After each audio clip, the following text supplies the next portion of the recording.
We begin at noon with breaking news. Two of the former paramedics convicted in the 2019 death of Elijah McClain are set to be retried. Both Jeremy Cooper and Peter Chkuniak were found guilty of criminally negligent homicide after they both separately appealed their convictions and had them revised. The Court of Appeals announced they will be retried on the criminally negligent homicide charges. The court says they found errors with the prosecution that require a retrial.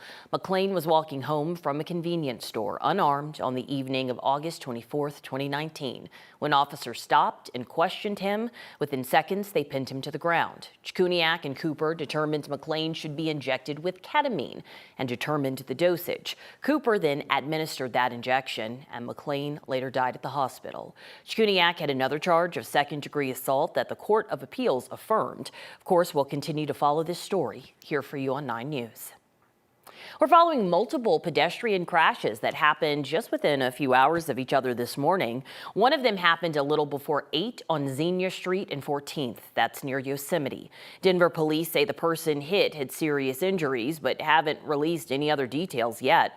And then only about 10 minutes later, South Metro Fire says a vehicle hit a person along Broadway at County Line Road this morning. Officials say they transported one person to a local hospital. Littleton police are investigating that crash. And while authorities were on that scene, Wheat Ridge police were investigating a hit and run near 44th and Pierce. They say the pedestrian was hit about 7:30, but luckily had minor injuries. If you saw the crash and can help catch the driver, Wheat Ridge police want to hear from you. Finding a nail in your car, your tire, I should say, is famously just such a headache. But just imagine finding a healthy handful, some in one tire. That was a nightmare come true for more than 50 drivers on a Tuesday after a semi-truck spilled boxes of hardware along Highway 285 near Morrison. As 9 News reporter Janelle Finch tells us, one woman had to shell out nearly $2,000 on repairs. Affected drivers I spoke to say they had to pay $200 to $2,000 on repairs and new tires after this accident. Between two Jefferson County tire shops, workers say they serviced nearly 20 cars with screws or nails in their tires. Single tires had anywhere from 3 to 12 screws of different sizes. CDOT crews used hand brooms and magnetic rollers to clean up the spill, but the state didn't have an estimate on the number of nails and screws picked up. Unfortunately, this was after much of the damage had already been done. One woman says she spent more than $1,800 on new tires. The one that was leaking the quickest, one of the nails went in sideways, and so they weren't even able to patch it, but they weren't able to fix the other ones because of the sheer amount of screws inside of my tire. So I had to replace all of them. The company of the truck that allegedly dropped the nails declined to comment. CSP says a traffic citation is possible for the driver, but that has not happened yet. Janelle Finch, 9 News. The storm should be behind us now, thank goodness, making way for some serious heat, though. But with that, of course, comes increased fire concerns. Let's check in with meteorologist Corey Reppenhagen here in our 9 News Weather Impact team. Corey, how high will we get? I know it's already 80-something degrees outside at noon. Yeah, I mean, it's already 83 here at Denver International Airport. It's even warmer downtown, so we're going to get close to 90 today.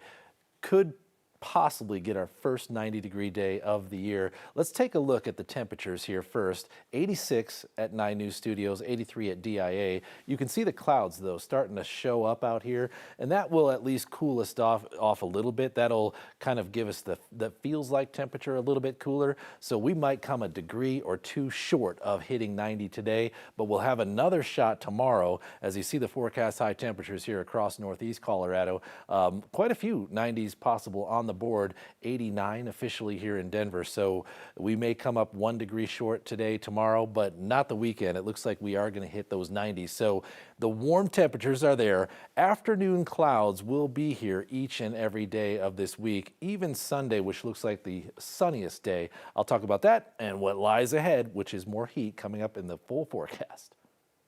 Corey, thank you. Officials in Douglas County and Castle Rock just lifted fire restrictions thanks to all the rain we've been getting, but they still are asking people to stay vigilant this summer because we know the heat is coming.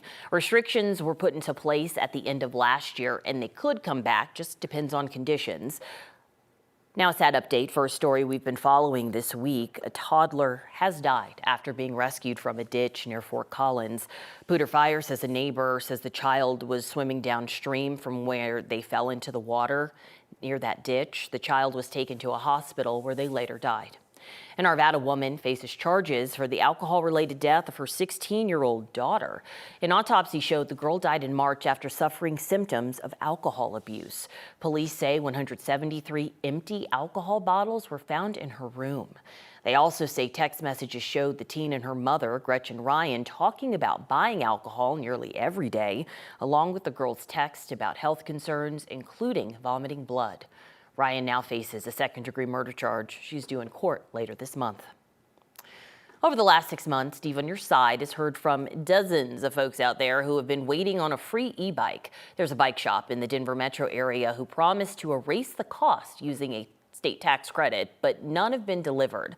Toward the end of last year, Colorado offered bike sellers a $500 tax credit on e-bikes to lower the price of a bike. Well, the company called Bear Trail Bikes jumped in on this trend with a simple pitch. You pay the sales tax, they'll get you a bike. The only issue with this is, when do you get that bike? Steve on your side has heard from dozens of folks who paid, waited 12 weeks, and they still don't have bikes. The company's website says it has paused the free bike e-program for now until all of the previous free e-bikes are filled and those people have their bikes in hand. The company also told us by email they're happy to assist anyone who has a concern and reaches out to us.